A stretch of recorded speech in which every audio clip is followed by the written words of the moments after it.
Selamat siang semuanya. Siang, Bu. Siang, Bu. Nah, ini udah di semua belum? Untuk ketua kelasnya coba dilihat. Teman-temannya udah pada masuk Zoom meeting apa belum? Nah, untuk sekretaris jangan lupa ya buat absen siapa aja yang nggak hadir hari ini.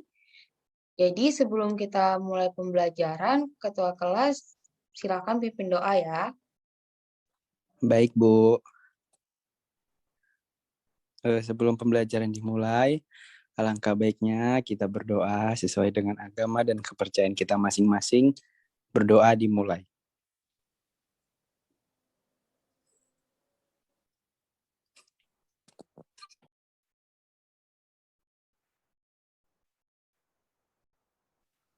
Berdoa selesai. Baik, ada yang ingat nggak minggu lalu kita belajar tentang apa?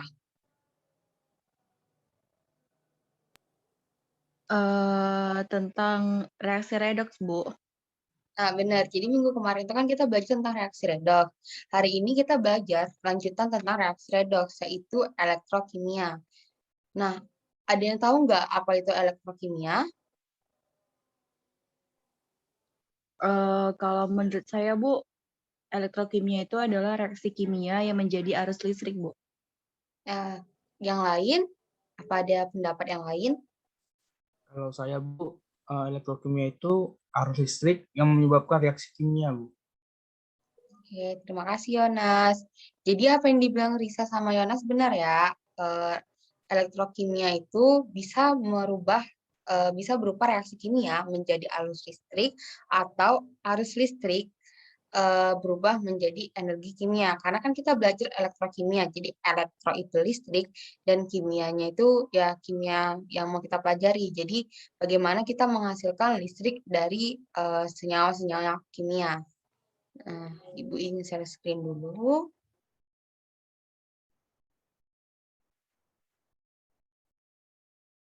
PowerPoint-nya sudah kelihatan? Sudah, Bu.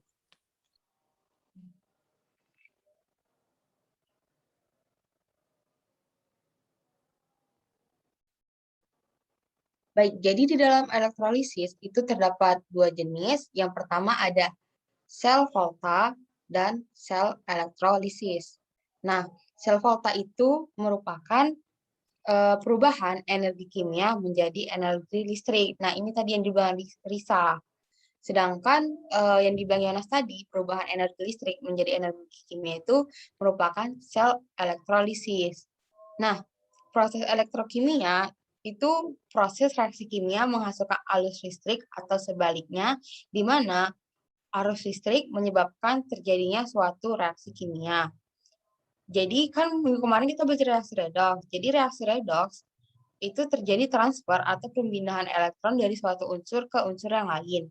Aliran elektron inilah nanti yang akan menunjukkan adanya aliran dari arus listrik.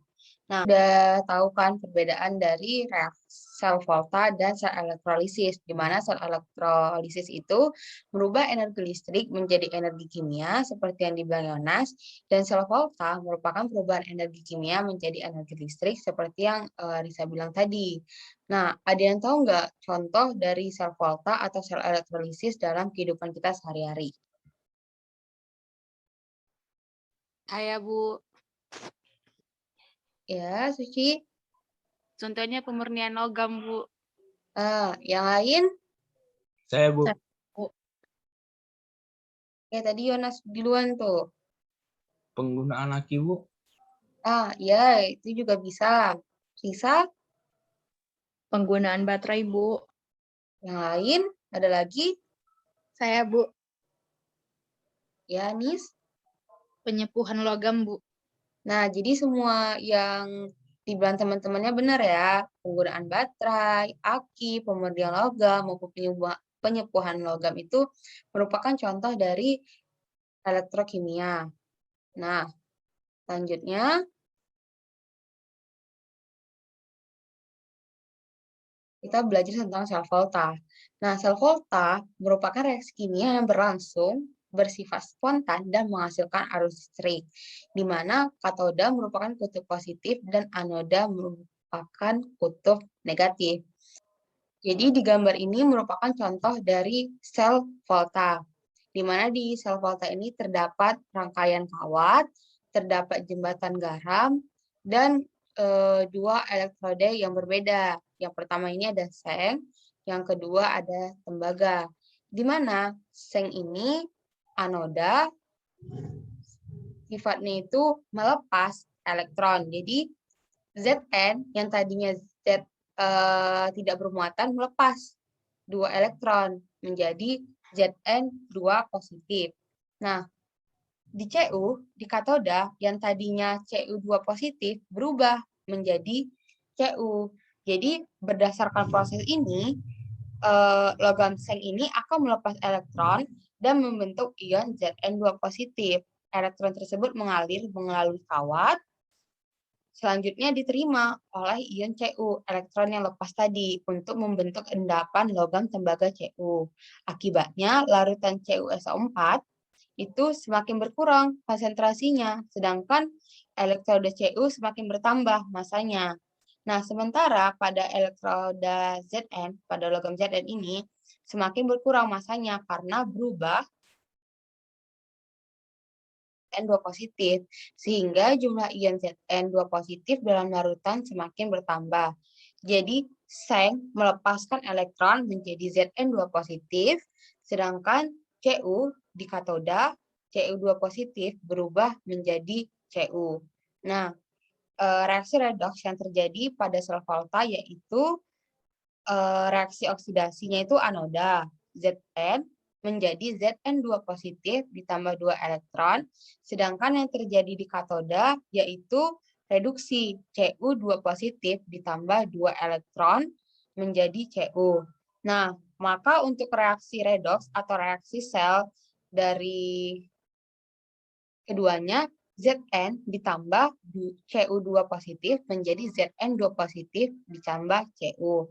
Nah, untuk memudahkan kita mengetahui yang mana nih katoda, yang mana nih anoda, jadi ini ada cara cepatnya. Jadi kita ingat CRAW, katoda reduksi, anoda oksidasi. Nah, selanjutnya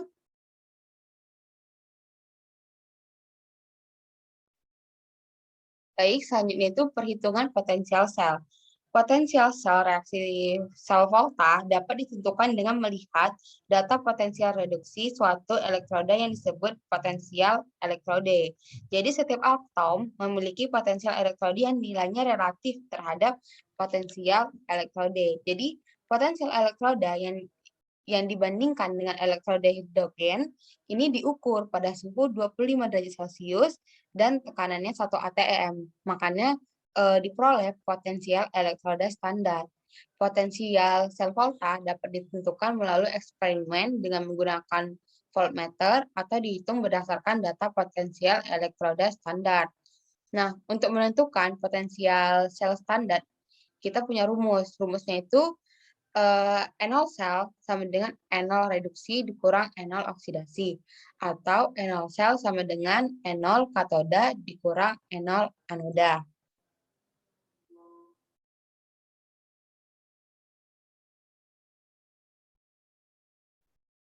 Nah, di sini terdapat tabel potensial reduksi elektroda beberapa logam.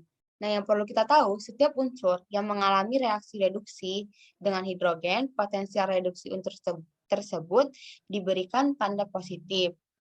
Nah, setiap unsur yang mengalami reaksi oksidasi dengan hidrogen, potensial reaksi unsur diberi tanda negatif. Jadi, reduksi itu yang mengalami reduksi dengan hidrogen itu diberi tanda positif, mengalami reaksi oksidasi dengan hidrogen diberikan tanda negatif. Nah, contohnya kayak Mg. Mg 2 positif ditambah 2 elektron jadi Mg.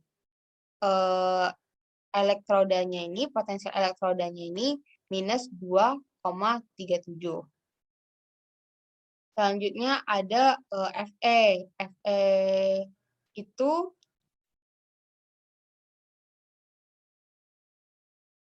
potensial reduksinya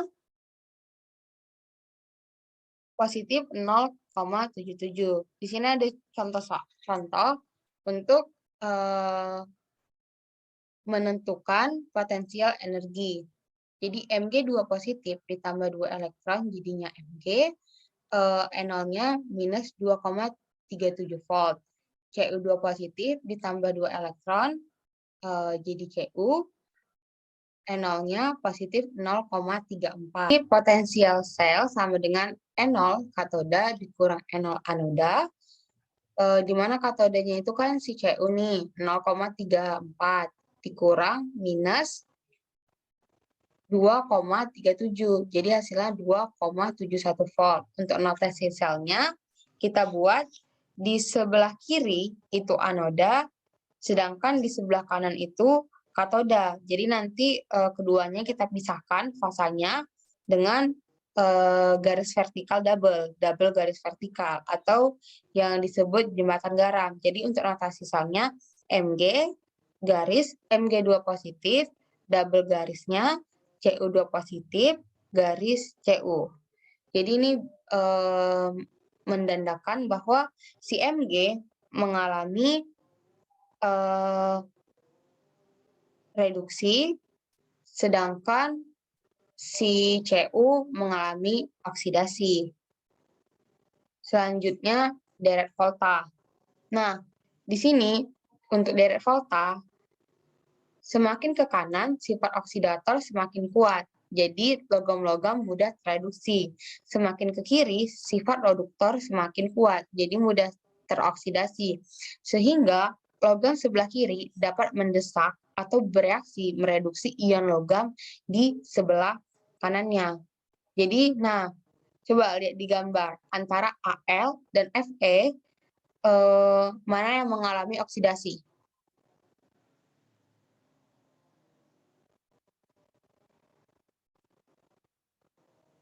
Al, Bu. Nah, kalau misalnya Pb dengan Ag, mana yang lebih mudah mengalami reduksi? Ag, Bu.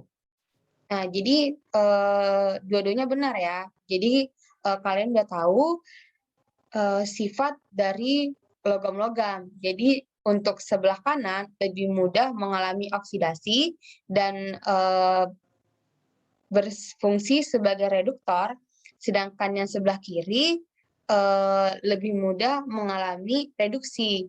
Jadi dia sebagai oksidator.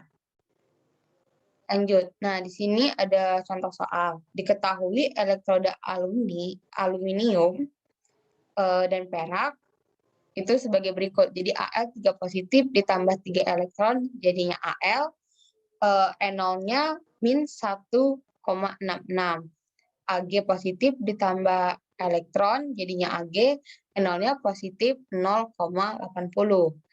Jadi ditanya, yang pertama tulislah diagram sel volta yang disusun dari kedua elektroda tersebut. Yang kedua, tuliskan reaksi yang terjadi pada sel tersebut. Yang ketiga, tentukan potensial standar sel tersebut. Yang keempat, prediksi apakah reaksi AlNO3 3 kali ditambah 3Ae, jadi Al ditambah 3Ae AgNO3 berlangsung spontan pada keadaan standar. Nah, kita lihat.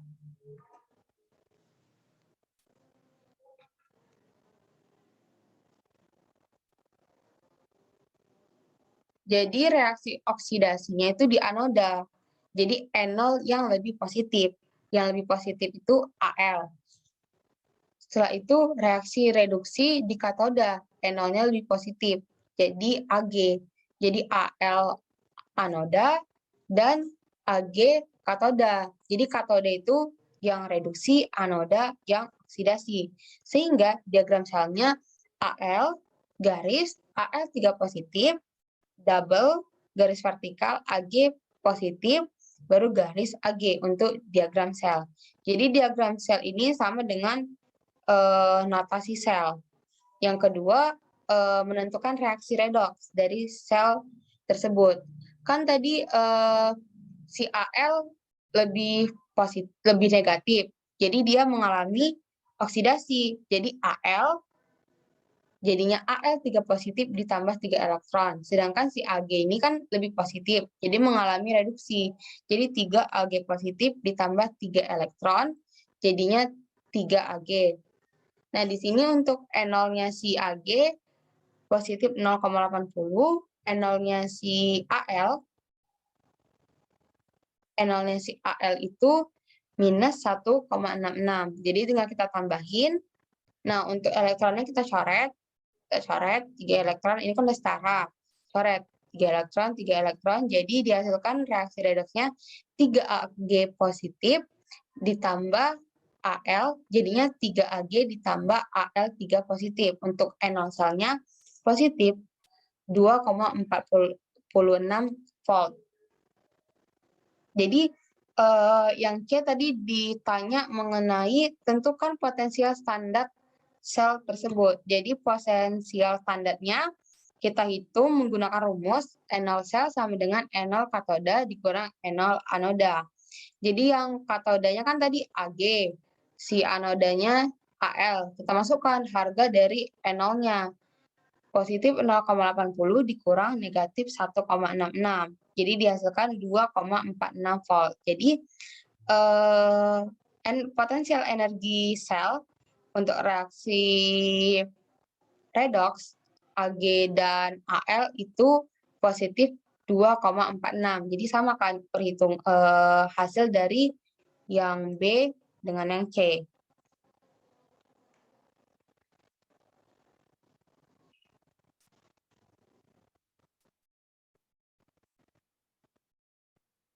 Oke, lanjut. Nah, jadi kenapa sih kita harus cari E0 selnya?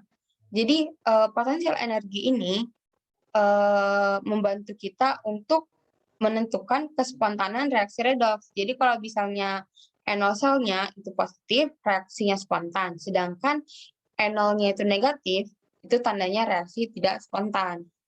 Nah, lanjut.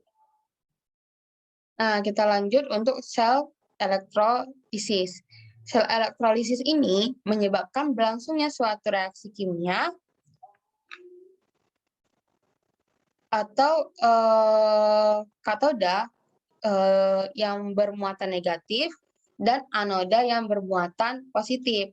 Jadi ini sel elektrolisis ini berkebalikan sama sel volta. Tadi sel volta katoda yang positif, anoda yang negatif. Nah, kalau misalnya di sel elektrolisis, katodanya itu negatif, sedangkan anodanya positif. Jadi, proses dari sel elektrolisis ini adalah sumber listrik yang menyuplai arus searah, contohnya tadi baterai. Jadi, anoda itu elektroda tempat terjadinya reaksi oksidasi, sedangkan katodanya itu elektrode tempat terjadinya reaksi reduksi.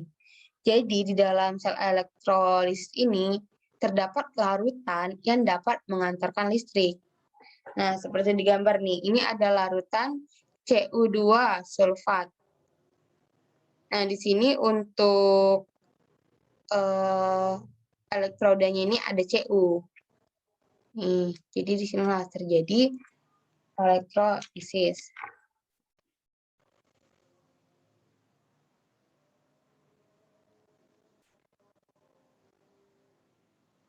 Nah, di elektrolisis ini juga ada pengecualian-pengecualian.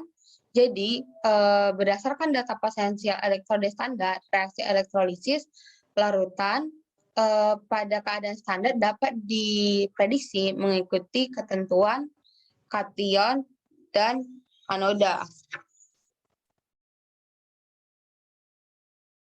Jadi, di kation itu terjadi reduksi, sedangkan di anoda terjadi oksidasi. Jadi reaksi di katoda ini bergantung pada jenis kation. Kalau misalnya kationnya itu logam aktif, golongan 1A, 2A, dan Mn, yang tereduksi itu airnya, jadi 2H2O. Sedangkan kalau misalnya kationnya lain, yang tereduksi itu ya kationnya. Itu contohnya kayak logam-logam transisi. Jadi yang tereduksi itu adalah logam-logam transisinya. Selanjutnya untuk reaksi di anoda itu bergantung pada jenis anoda dan anion. Kalau anodanya inert, PT, AU, atau C, dia akan mengalami reaksi. Tapi kalau misalnya anodanya tak inert, Jadi anodanya ini yang akan teroksidasi. Jadi anoda dan anionnya ini dibagi lagi menjadi dua. Kalau misalnya dia sisa asap oksi, ada mengandung oksigen, dia akan teroksidasi dengan air. Jadi misalnya SO42 negatif, kan ada oksigennya. Jadi teroksidasi menjadi 2 H2O liquid menjadi 4 H positif ditambah O2 ditambah 4 elektron. Tetapi kalau misalnya anionnya ini sisa asam lain, kayak Cl, Br, atau I, atau H2O, anion teroksidasi jadi 2Cl menjadi Cl2 tambah 2 elektron.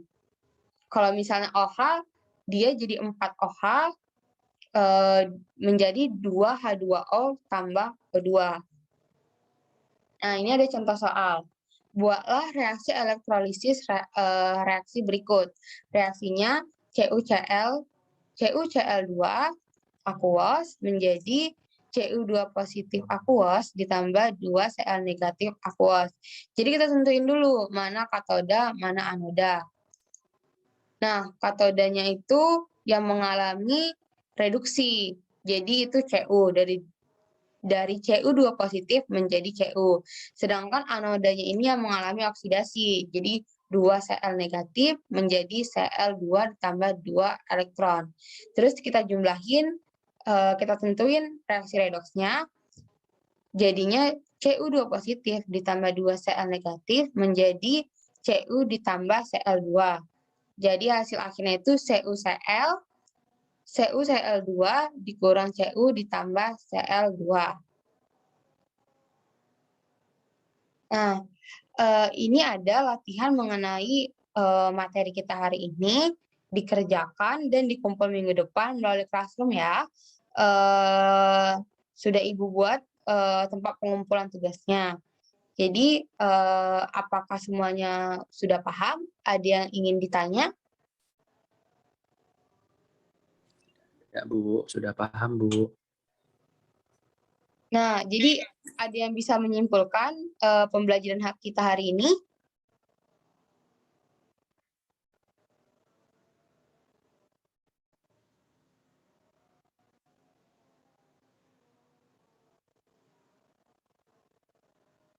Saya, Bu.